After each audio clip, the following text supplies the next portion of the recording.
Oh, there we go. Hello, everybody. It seems like StreamYard is having some issues again today. A lot of high traffic, but hey, thanks for joining us for Anime Wednesday on Thursday. And as you can see here, we're going to take a kind of a mid-season look here at the spring season, and then a topic that has come to me because of one of the shows that I was watching this season is how do they get it so wrong? And what I mean by that is when there's a topic or a hobby that you're familiar with and you're watching a TV show and you go, what are they doing? This is not how it goes. How have they gotten it so wrong? And there's a show here in particular that I want to talk about that's just kind of driving me nuts a little bit, especially when you think about the otaku culture, in Japan that has influenced so many shows. But so here we go, and I am here today with Dominic. Dominic, how you doing? I'm doing well, okay? How about yourself? And also, good evening or afternoon, everybody. Yeah, I'm doing good. It's a good Thursday here. Um, and so hopefully, as some folks join us again, always we appreciate it if you subscribe and hit that notification bell, leave some comments at the bottom. We really appreciate it. Tell us what you like about the show, any constructive criticism you have for how we can make the show better. And we'll continue to try and do this on a regular basis. I know we've been away for a couple weeks, but we are back now. So the first topic of discussion for today is going to be taking a look, since we're basically almost at the midpoint season for a lot of these shows. What has stood out so far in this spring 2024 season? So Dominic, I'm going to let you have the floor first. I know you've caught a few shows here recently. What hmm has stood out? What has stood out for you so far? Well, so far there is the second part of Mushoku Tensei 2, season 3 of Konosuba, as well as the adaptation of Kaiju number 8.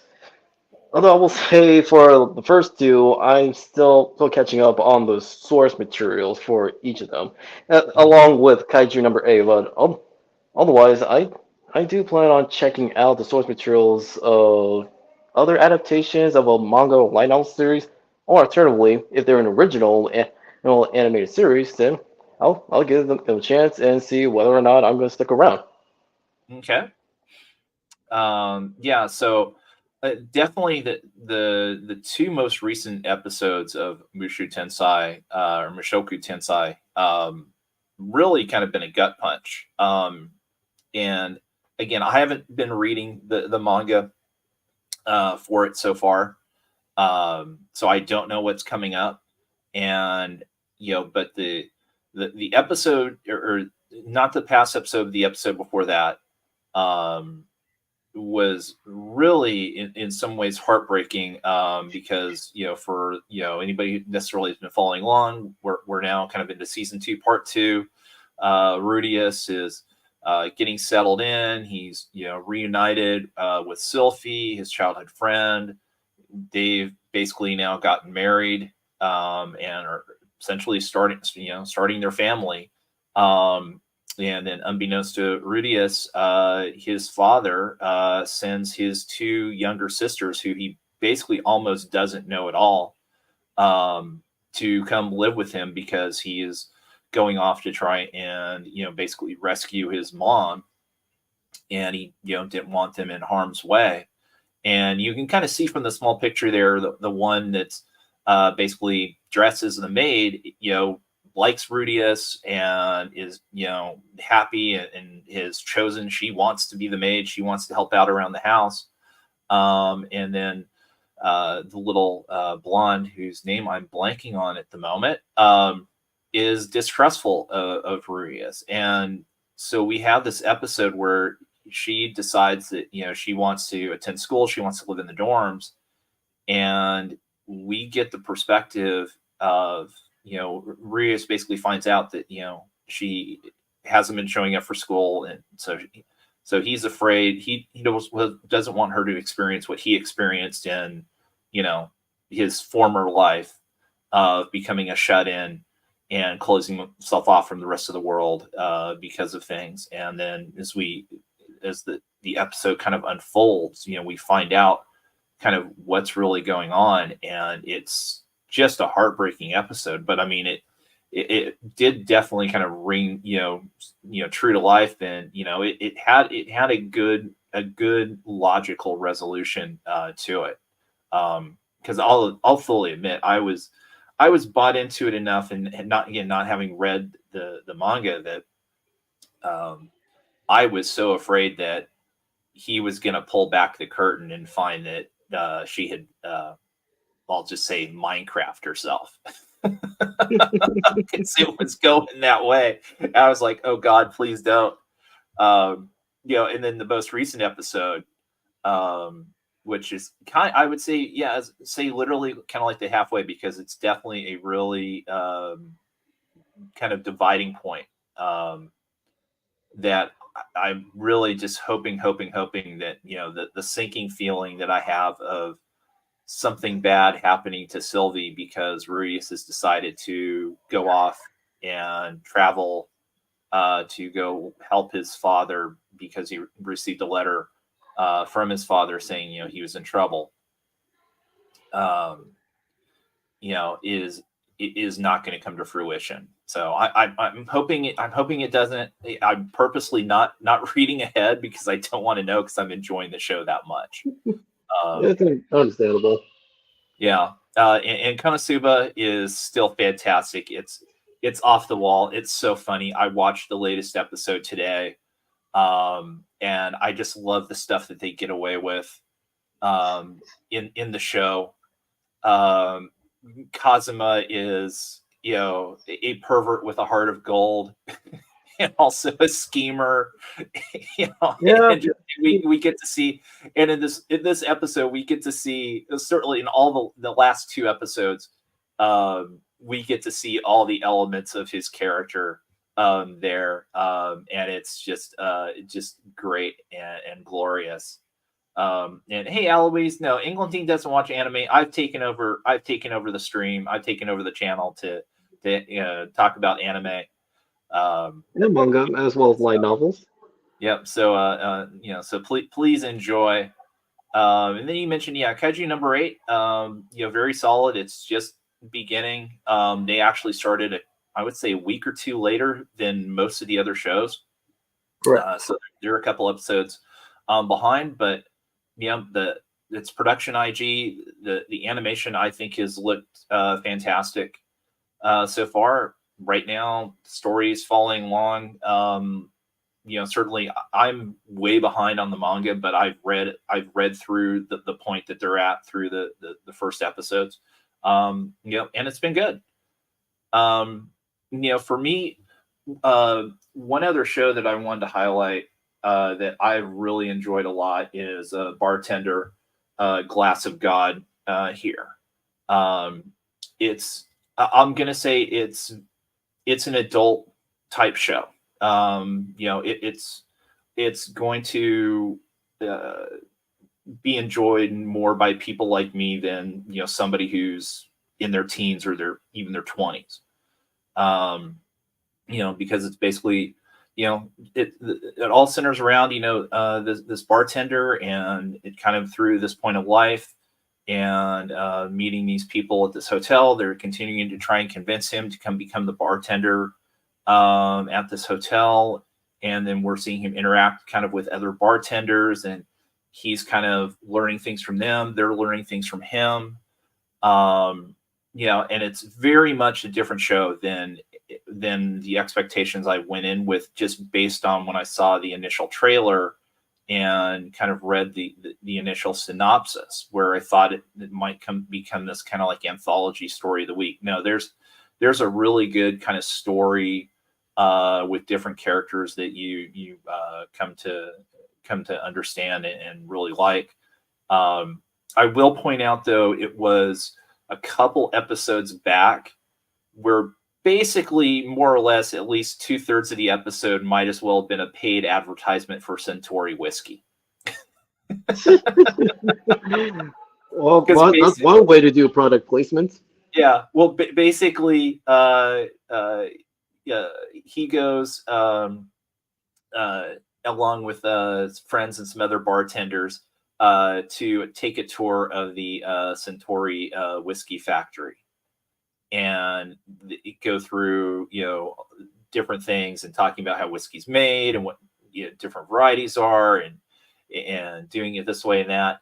And I just kind of chuckled at the fact that, because I did take a look. Because I knew that Centauri, and I'm blanking right now, and I apologize, of what the particular whiskey it was, but I just had to take a look online. It's like, yep, sure enough, it's here, and it's like, oh, that's not an inexpensive bottle to try and get here in the States.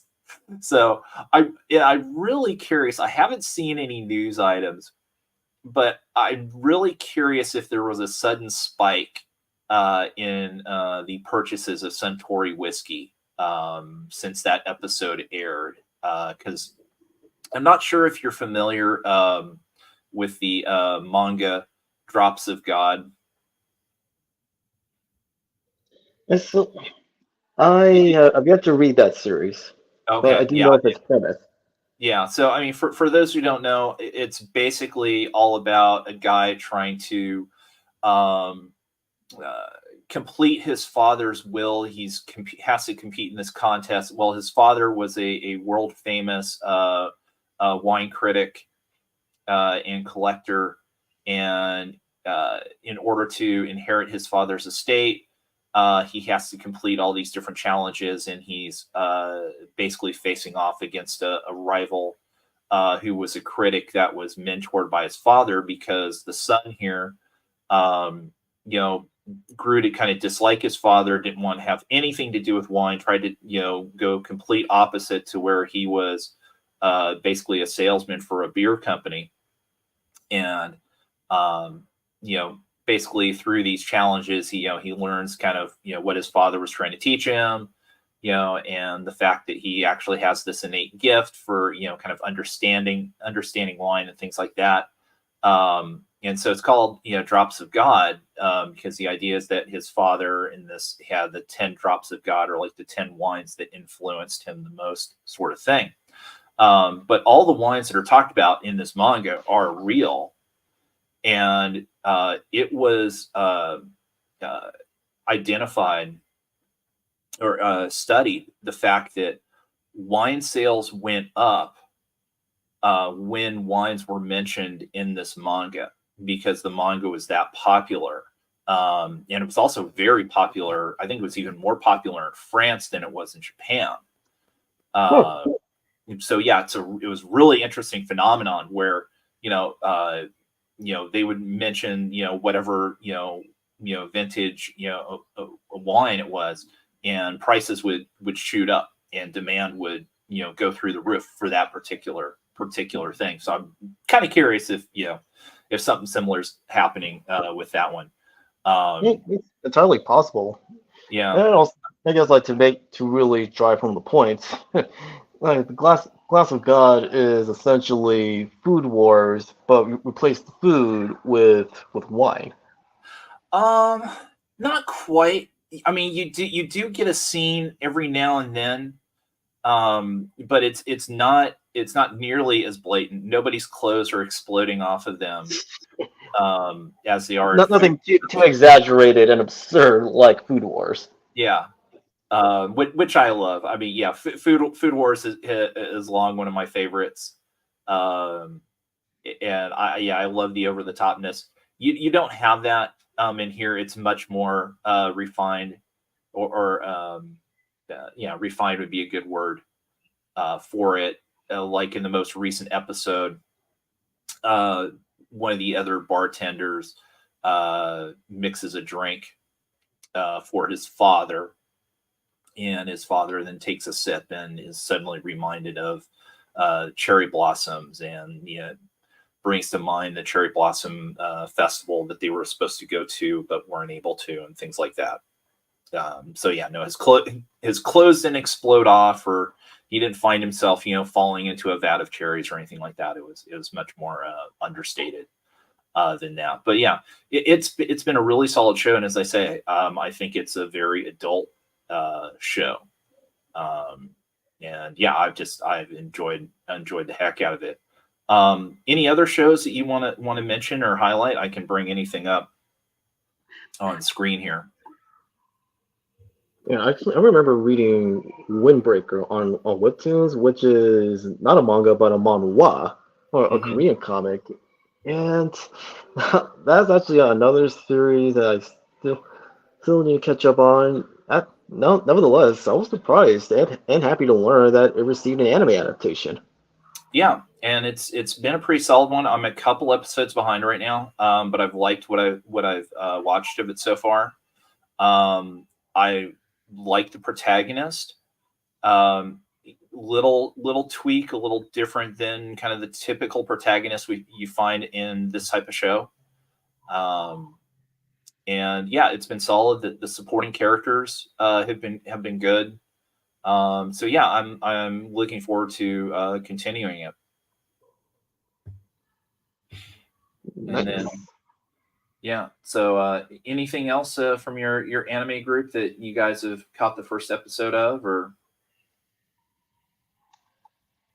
Well, besides like eventually sitting down and read Bartender, Glass of God before watching the anime, mm-hmm. no, no, I can't make any further commentaries yet until we see like what else is in store for this season. Yeah. Yeah. I will mention I'm also having a blast watching Hinjin no Salad Bowl, or a salad bowl full of cuckoos is the English translation for it. So I mean, it's kind of a reverse isekai in that you've got the character Sarah here, princess from another world. She's her world gets overrun by demons or whatever. She and her knight protector wind up going through this portal and wind up more or less kind of in a version of our world. This kind of young detective or private investigator, I should say, kind of stumbles across her. She more or less kind of bullies him into letting her stay, and then kind of become his partner and things like that. Meanwhile, the knight gets kind of separated, and she winds up living kind of a homeless lifestyle.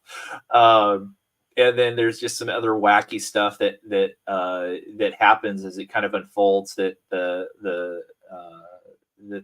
knight winds up inadvertently joining a cult. And kind of when she figures out a little bit, leaves. But the person that's running the cult thinks that she's like the reincarnated princess or savior of the cult, and is trying to get her back. What's interesting is that it's a female cult leader, and so I mean it's a lot of fun. It's really goofy. There's little innuendos here and there, typical that you find in fun anime. And it's been cute and fun to watch. I stumbled upon on this particular series when I was browsing around YouTube. You know, Yeah. especially with ones like who do reviews or recaps of mangas, original animes, or even light novels. And that series was actually mentioned, and it piqued my curiosity. And eventually, I will sit down and now actually I want to ask: Is Yeah. Salvo Cuckoos, is it an adaptation like of a manga or light novel, or is it an original? Let's see. It says, oh, there it is. Source is a light novel. Okay, I thought so. Yeah. So yeah, I would say definitely it seems like it could be a light novel. Um, so then there's some other kind of you know isekai type shows that have just all kind Or of just like straight up fantasy. together for me. Unnamed Memory's not bad. It's interesting, the kind of the relationship between the prince and the witch here. Um, and then a little disappointed actually that so far the groups have a seven's not a bad rating. But yeah, this Kaida Ome, or as it's called, what is it? Unnamed Mysteries, I think, is the current U.S. title.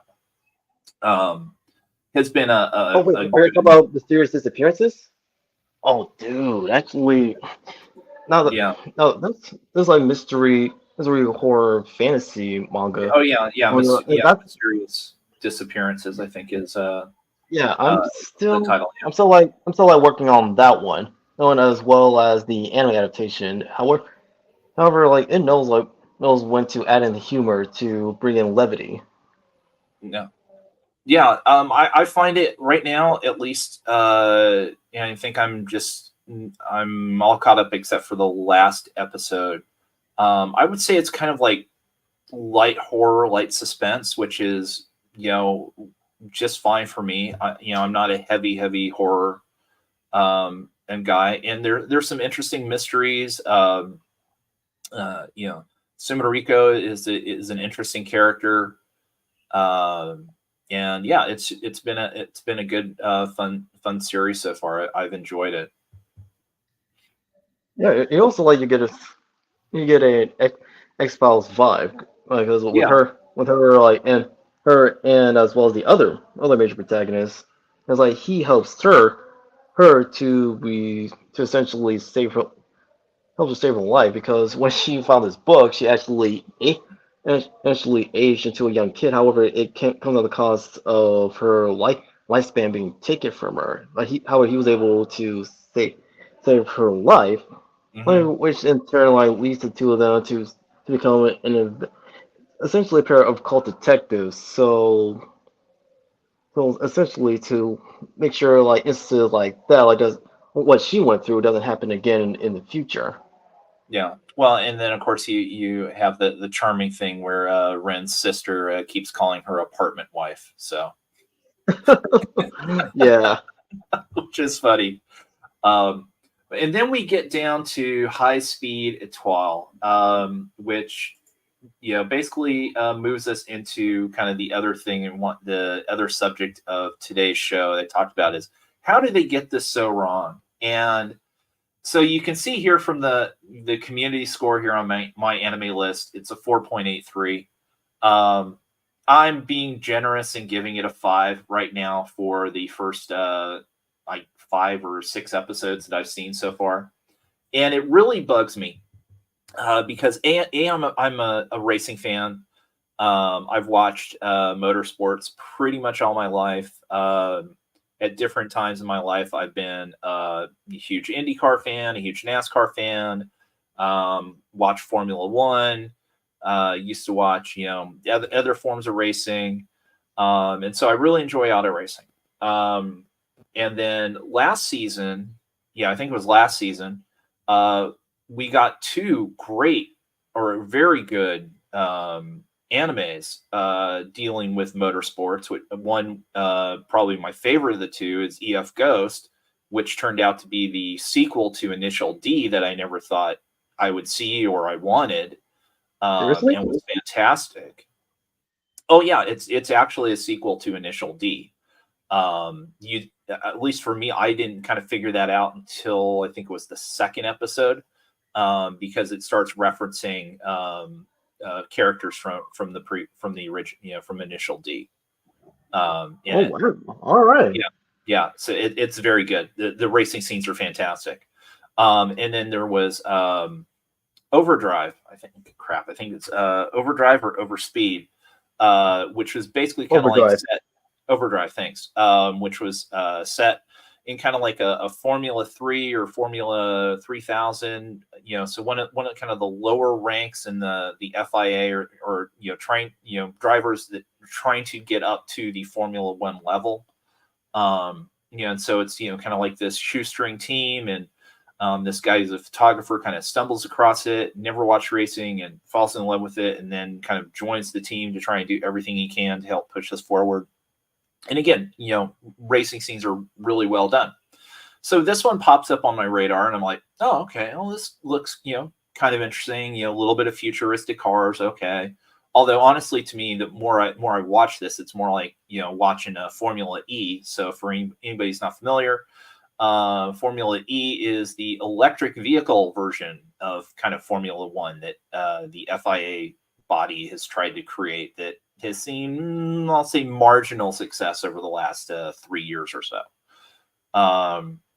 But then basically, the more I started watching it, and it was the second or third episode, because what's wild about this is you watch the first episode, and the first episode is basically a 22-minute exposition dump in the sense of trying to explain to you what this racing league is or organization is, what these cars are about, who some of the top drivers are. You don't actually meet your lead character until the very, very end of episode 1. So that probably should have been a red flag right there. And then it becomes kind of the typical, bubbly, not going to say klutzy, but bit of an airhead type, lead character. There's a reason her car is pink here. And so as we find out what it is that Rin was on her way to become a great ballet dancer. She has a serious knee injury. She can no longer dance ballet. And in a couple of flashback scenes, we find out basically that, she's kind of become, a neat, stay away, locked in a room kind of thing. And what draws her out is she started playing racing game online. And it, turned out that, she was actually really, really good at it. And, one thing kind of leads to another, and somebody gives her this opportunity to kind of race for real. And so, so we see the end of a season in episode 1. It's the start of the new season, and Rin is with this team that's built. And the thing that we still don't really know is necessarily like who's funding this team and what kind of their reasons are of why, they're doing this. But it was in that second episode where we see her racing in her first race, where I just completely went, what in the hell are they doing? Because they were getting the most basic racing rules wrong. And it drove me nuts because they were making Rin act like she had never been behind the wheel a day in her life. And it was like, oh, what's the blue flag mean? I don't understand what this is. Oh, I can't pass this person, because they've already lapped me type stuff. And I'm like, you got to be kidding me. She had played a racing game. Racing games have the same rules. I mean, it was these fundamental mistakes that just completely took me out of the show.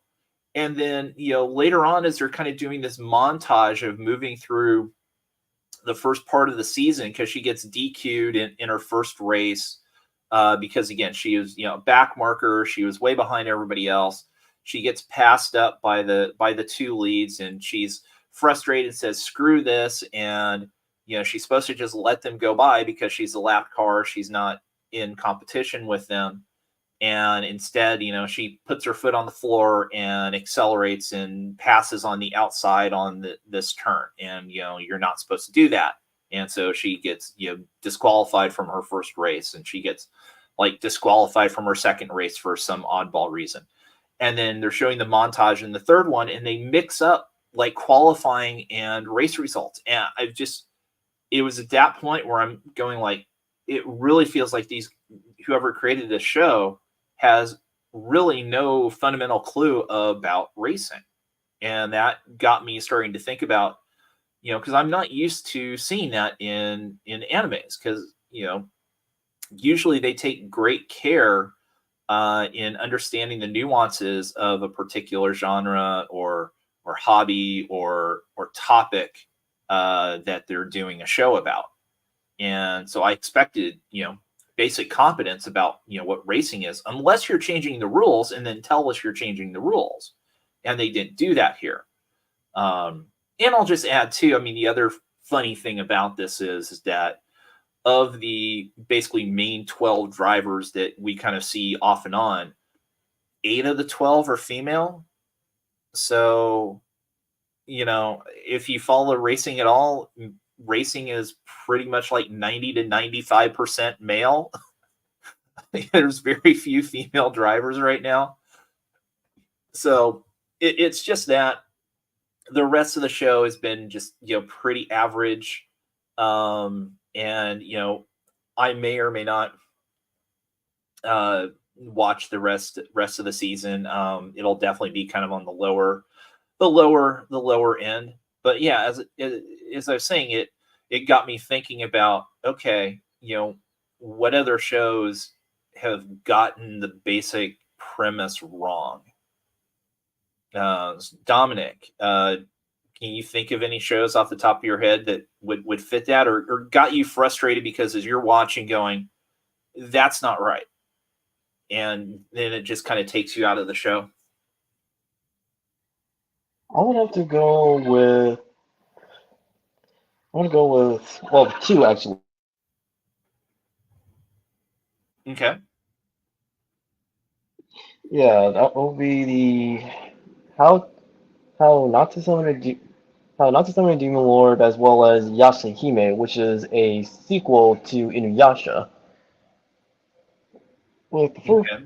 well, the first one is essentially it actually carries over from the manga adaptation of the light novel, which made some noticeable differences from the source, which more specifically more as how how certain like arcs have happened, as well as the characterization of certain characters. In this case, it's like the main guy of how not to summon a demon lord. Whereas in the light novel, like he's shy and gets flustered like whenever like any of the female characters like the elf and the demon respectively like throw themselves at him or like other characters.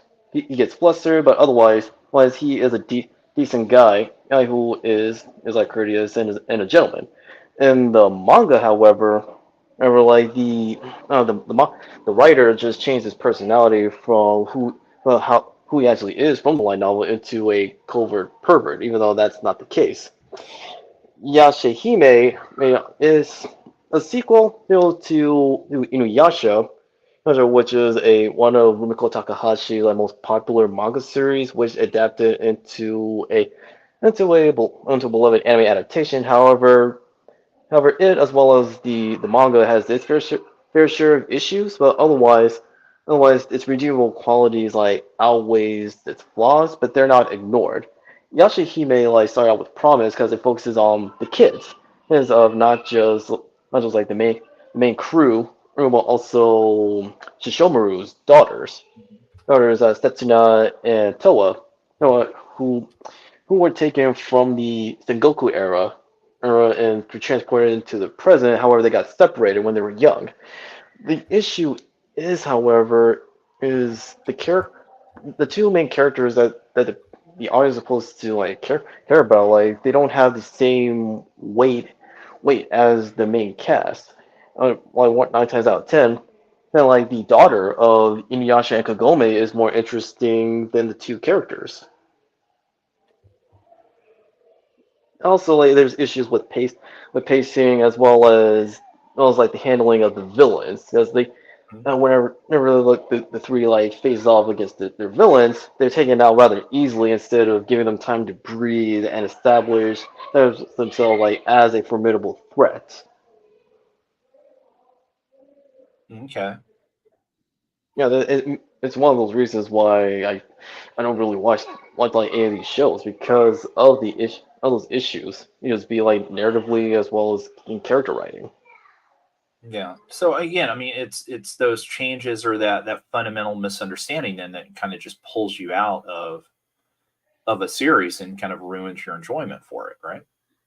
Yeah. Well, also like the removal of major characters or a major plot point like Mhm. whenever an adaptation happens. Because if you remove like major element from the adaptation as you're adapting it from the source, whereas you're actually leaving a lot of things out of not just focus but also out of like, at least the audience just scratch their heads. Like, wait a minute, like how this happened? Well, this doesn't make sense. And what actually causes them to read the source material and realize, why did you cut this out? Hmm. Yeah, I mean, yeah, definitely. I mean, and that's more that kind of addresses a sign of just a bad, adaptation, um, of it. And the thing is, like again, I mean, you can classify High Speed here as kind of a sports anime and or sport, and sports animes are definitely known for usually depicting the sport in some insane over the top way. you know Fantastical, even. Well, other yeah, than that, you can tell that the mangakas have done their research like on the sports that they're covering. yeah, exactly. I mean, like like two recent examples that I'll pull up is if you watch Blue Lock, which is about soccer. I um read the manga, and yeah, yeah, so it's you like know it's I mean up it's there, like with Ice Shield 21, Haikyuu, and yeah, Kuroko no Basket, or Kuroke's basketball. yeah, but I mean there's some just absolute bonkers stuff in there, but they still follow the fundamental rules of soccer. Or if they don't, or they're setting up something different, they tell you about that. It's not making it seem like you know I don't know, kicking the ball and that's a foul. It's like they follow the basic rules. It's the same. I'm going to bring up a show that I enjoyed last year, again, that depicted golf in a bonkers insane way, which was Birdie Wing. And I mean, it starts out where you're following this one and learning about this underground golf betting syndicate sort of Oh thing. yeah, And I've she heard and of this she's a series. and she's a ringer and making money in this world of underground golf. And there's this massive underground complex where basically a person can type in and create a hole out of in whatever way they want to, and all these plates move around. It's absolutely just bonkers insane, but they still understand golf and they follow the rules of golf. The equivalent of what I saw in High Speed would be, you know, um, like Eve entering the first tournament, and she hits the ball in the water and has no idea that, oh, I get a one stroke penalty because I hit it into a hazard. And more importantly, that like in another thing, they would show that somebody made a par four and three shots and they would call it an eagle. I mean, that's the problem that I have with High Speed in terms of how they depicted the racing on it. So again, you can make it as bonkers and as insane as you want to. You just have to have it grounded in some rules, and that's where High Speed I think failed, and I think is definitely one of the disappointments of the season. Yeah, if you haven't watched Birdie Wing, it was a great show. I loved it. It gets really really crazy in terms of just how much they exert themselves to the point of like serious career slash life threatening injury to it. It was a wild ride. I really love the show. Oh, Um, I'll definitely keep that in mind. yeah. So that's about all I've got for this week. Dominic, anything else you wanted to cover, or anything you wanted to touch on before we wrap it up? Hmm. Well, like we can most certainly go over like what other like mangas or light novels that we're looking forward to, as well as what other series do we want to see be adapted. Hmm. Yeah. Well, what are you looking forward to? Well, let's see.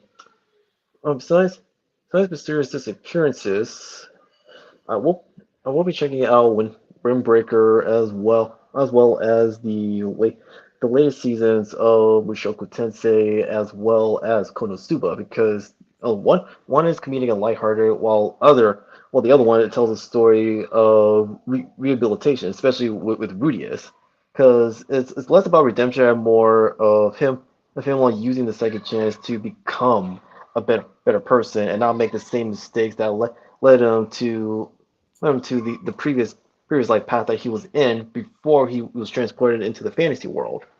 Hmm. Because one of my favorite episodes, it was like most recently, what had to be with him encountering another like resident of Japan who was transported right from there into the same world. However, the difference is she actually she actually has had a life and she wants to go back to Earth. Hmm. Okay. Oh, you're talking about in Mushoku? Yeah. Yeah, Uh, yeah, the one girl. yeah, and that's really tragic because that's actually something you rarely see touched upon in Portal Fantasy, whether it's in the books or even in an original film or animated series in Japan. Like you rarely see like the reaction of the person who is transported from Earth to another world. Well, and it's basically it's, you see though like freak um, understandably freak out, and if they have like a full life, they want to find the means to get back home. Yeah. Yeah, no, it's definitely interesting. And again, there in this, yeah, recent season, there is another kind of, heartbreaking portion of the episode where, she makes an attempt and she fails and she is It almost cost absolutely, her a life.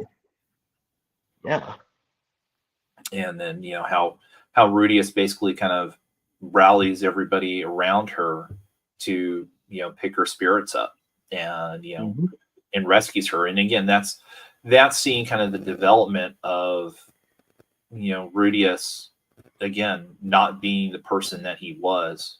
Um, it you shows him know, like how far he has gone as a character. yeah, yeah. So yeah, no, good one. I'm gonna just highlight this real quick because I was just flipping through because I haven't really paid attention yet to any of kind of like the summer announcements, and I've kind of taken a little bit of a hiatus right now.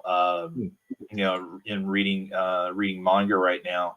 But I had no idea that we're getting Oh yeah, about this. I But remember watching the trailer for this. yeah, I remembered seeing the trailer, but I had no idea that it's coming in summer of 2024. Uh, Right? yeah, so and this is actually a perfect crossover, and I think we might have to try and get some of our the other folks here on the England team here to watch this. I think this would be Yeah, a from the blast main. to Yeah, do a group watch and do some reviews on this. and So also yeah, to get our honest reactions on this whole thing. yeah. So this is Isekai Suicide Squad. So yes, the Suicide Squad from DC get zapped somehow into an otherworld realm and basically become isekai characters. So yes, you're going to get to see Harley Quinn battling orcs and dragons. This will either be glorious or a glorious mess. I'm not sure which yet because I'm Well, not we too just have to wait and familiar. see. Yeah, I'm not too familiar with Wit Studio, what they have done. Let's see. Let's see what we've got here. 26 TV shows, all the Japanese translations. Oh, shoot, they're the studio behind Spy Family. Okay, well, I can't immediately write them off. Great Pretender, that was also a really enjoyable show. I'm still catching So up on Great Pretender. yeah, so yeah, that was a lot of fun. If you've got a Netflix account, definitely check that one out. Uh, I'm trying to think. No, that What? one.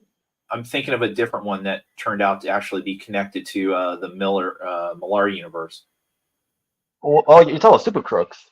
Yes, yeah, Well, that was Madhouse. yeah. Okay, yeah. I just remember they were both on Netflix and they were both kind of dealing with similar type things. Yeah, no, I remember the Great Pretender now, and that was really solid. I enjoyed the heck out of that series. So yeah, actually they've got a fairly decent track record. So you know, we'll see. Hopefully not too much DC influence. I would really like to see, again, if this is being done by a Japanese studio, I want to see the Japanese influence. I want to see, see that Japanese, culture, and their take on these, DC characters. Right. So yeah, so that'll be interesting. So, whoops. Oh, wait, actually, I like this from Universe Man. Yeah, well, Witch and the Beast. Oh, yeah, that's actually another series that popped into my radar some time ago, and Oh, yeah, it yeah, was last season. It was excellent. It's funny. that's what I heard. It took me a couple episodes to get into it. I watched like the first 2 episodes right around when they came out. And it was like, this is okay. And that was at the time when Free Run was coming out, and that was when I got hooked on the Apothecary's Daughter, and things like that. So it kind of fell by the wayside. But then probably a little bit around like maybe like the midpoint, I think at that point, maybe like 7 or 8 episodes that came out. I was like, okay, let me come back to this because it's, it's an interesting thing. I've liked shows like that. I think I've mentioned before on this stream that I was a huge Witch Hunter Robin fan.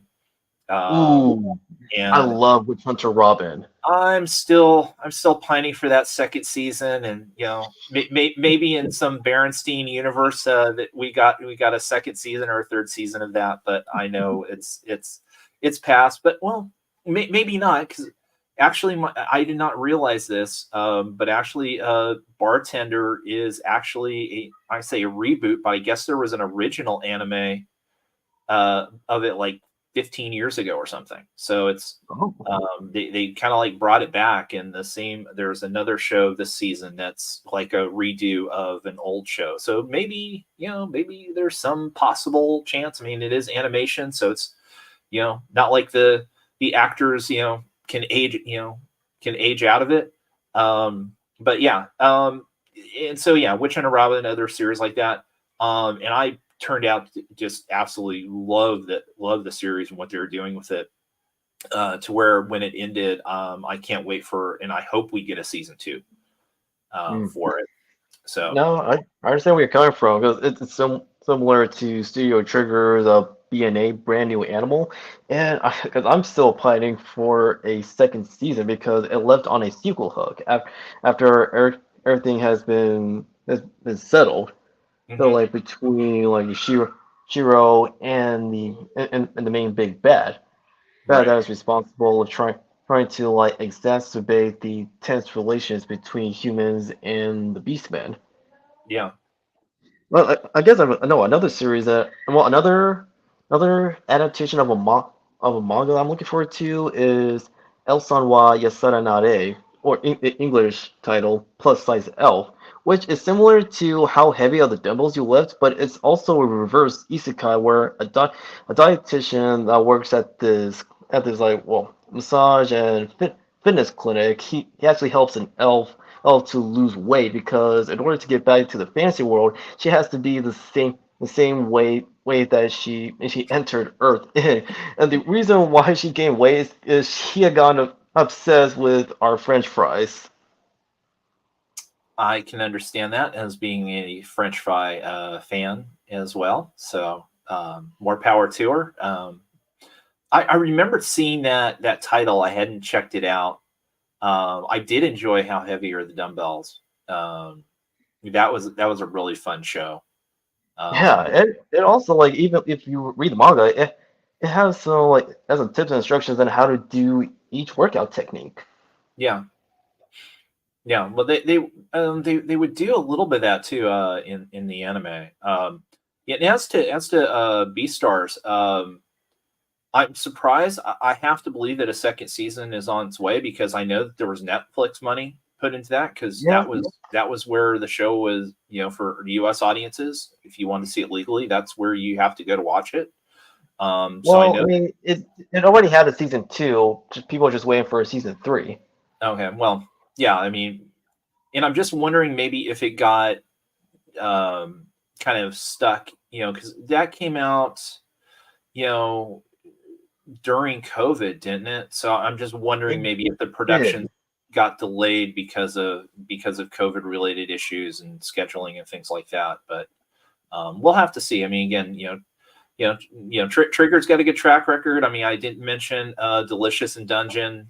No, Is that was a solid adaptation of the manga. Yeah, is still awesome. This the most recent. I haven't watched this week's episode, but last week's episode dealing with the doppelgangers was hilarious.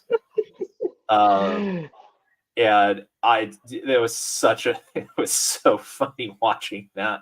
At the same time, I loved the care that they put in terms of explaining that. Well, it doesn't seem like these doppelgangers are that dangerous, but then the fact that they basically kind of over time weaken you until you can't fight back, and then that's when they basically kill you. And it was like, oh wow, this is really really interesting with that. It's also Yeah, smart. That's one way to like take down your prey. yeah, yeah. But I mean, just the whole idea is that, oh yeah, they take the shape based off of the brain waves, or Yeah, the the memories. observations of who you think the person is. Yeah, but I find more hilarious like when the doppelganger like read like Laos's mind. It just like gives you insight of his psychology. Yeah. Yeah, it was really really well done. That has been a great show. So, all right, folks, we've been going for almost an hour here, so we'll go ahead and wrap it up for this week. Again, thank you for checking in on our show. We really appreciate it. We want to help this grow. We want to help the channel grow. So as you see in the scroll at the bottom there, please hit subscribe, hit the like button for us, hit the notification bell so you're notified whenever there's a show here that pops up on the Isle of Comics stream. And again, we appreciate everything that you do, and we hope you have a great rest of the week, and we will see you next week. Thanks, Dominic, for being here. Hope to see you next week as well when we talk more anime and manga. Sayonara, everybody.